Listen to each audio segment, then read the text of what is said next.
If you are a new real estate agent struggling to get business or trying to even figure out where to get your next deal, well, this video is going to point you in the right direction. So let's dive right into it.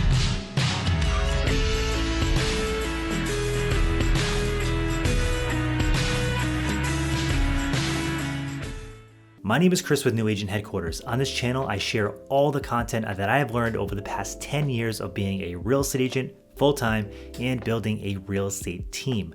New agents have a super high failure rate. Over 87% of new agents fail out of the business, and my goal is to share knowledge with you so that you have a higher chance of succeeding in this business. Before we get started, I do want to share with you our script book.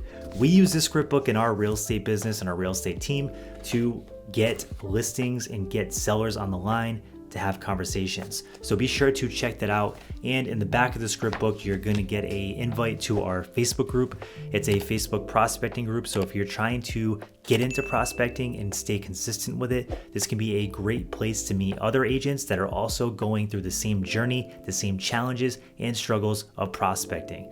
Because I know prospecting can be tough, but it does pay and it does get results. So that takes us to this video. I want to talk to you about prospecting as a new agent and why it's so important. The simple reality is that the market's saturated. There are so many real estate agents and they're all fighting and competing for the same business. So how are you going to stand out? If you're not constantly promoting your business and you're not constantly building new relationships with homeowners, then the chances are you're going to fail. You're going to run out of money. You're going to pretty much have to go back to that 9-to-5 job that you left in the first place to become a real estate agent. And that's what's on the other side of not actively prospecting and working on your business on a regular basis. And I know this is a tough reality for a lot of people because most people don't like prospecting. In fact, I know for a fact that agents don't like prospecting. The majority never prospect, and the ones that do, they do it here and there. Some days they'll muster up the courage to get on the phone and face the rejection, and then other days they just skip it completely and they go do something else.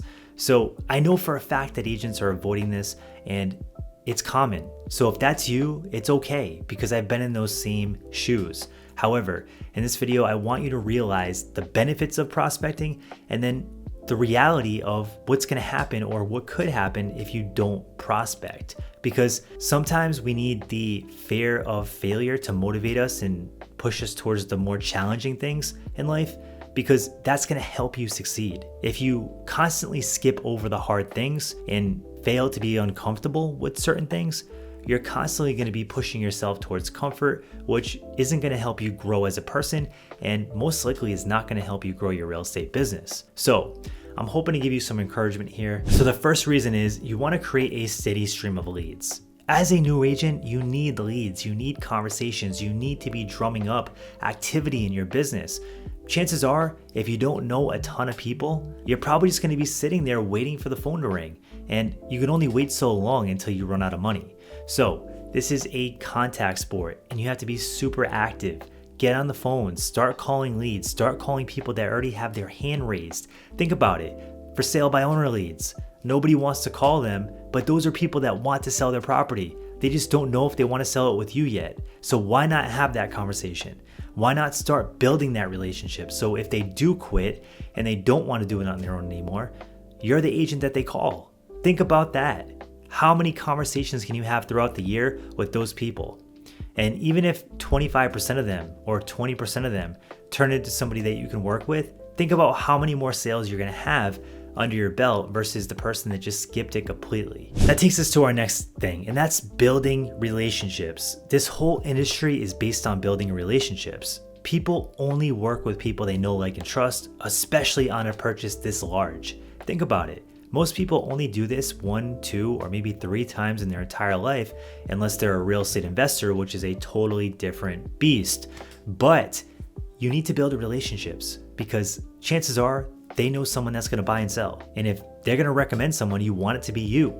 So being on the phone consistently and building those relationships, like real relationships, not just surface level, like, hey Steve, how you doing today? Good, I'm good. I'll call you back later. I'll see you later. Boom, bye. Like, that's nonsense.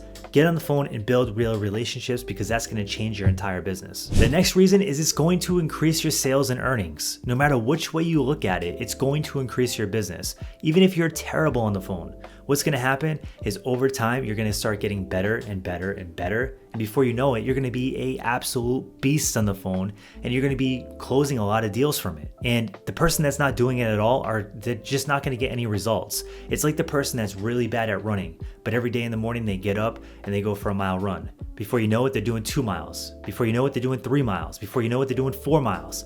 And then the person that never started is just sitting there doing nothing.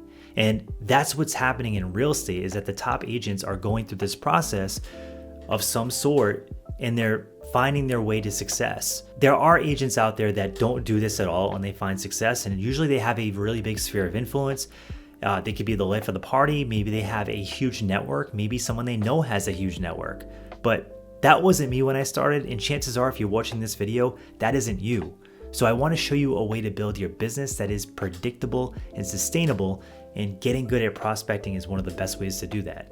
Now, I'm not saying don't reach out to your sphere of influence. That's part of prospecting. You need to reach out to your sphere of influence. Getting referrals is an awesome thing, but you need to get in the habit of constantly making these sales calls, reaching out and figuring out how to build your business. Because if you don't do that, someone else is going to do it, and there's just too much competition for you to sit back and wait for the phone to ring.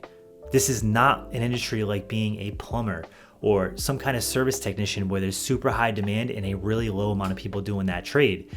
This is an industry where it's super competitive, it's super saturated, and I want to tell you that. I want to be real with you because no one else is going to be real with you. So many people are just on the internet spitting these facts like, oh, there's deals to go around for everybody. Well, no, the numbers show that there's not. Only the top agents, the top 10 to 20% of agents make enough money to make this worthwhile. The rest of the agents don't. They struggle. And I don't want that to be you, right? I want to be real on this channel. Someone needs to tell the truth in real estate, and this is what I want to do, is I want to be real and share the facts. Next is simply going to improve your communication skills and make you better at communicating your value proposition. When you're on the phone and you have to convince somebody and make a sale, you get really, really good at communication. And that's only going to make your job so much easier when you're actually in the field practicing real estate and you have to have these conversations with people. You're going to be a very strong communicator. The agents that spend 2 to 3 hours a day on the phone are very good at communication. And when they get in front of clients and they have to present things and go through numbers and deals and maybe even contracts, they're very good at communicating because they're communicating every day on a consistent basis, and they're just sharpening their skills day after day after day after day. So I highly suggest you get started with prospecting. It's a big deal. It's so important. And if you're in a place in your business where you're feeling stuck, if you're feeling frustrated and you just don't know where you're going to get your next sale, this can be the perfect thing to implement into your business to start getting traction, because it only takes you being on the phone, having conversations and building up your sales pipeline to start seeing that movement and getting that motivation back into your business that you need to become successful. So thanks for tuning in. If you found this video valuable, smash the like button and leave me a comment. I want to hear from you, and I want to hear how your real estate business is doing. Thanks again for tuning in. Thanks for tuning in to New Agent HQ. On this channel, we try to give you all the resources to be confident and successful as a new agent from day one. If you like this kind of content, smash the like button and subscribe, and be sure to check out this video here. I think you'll enjoy it.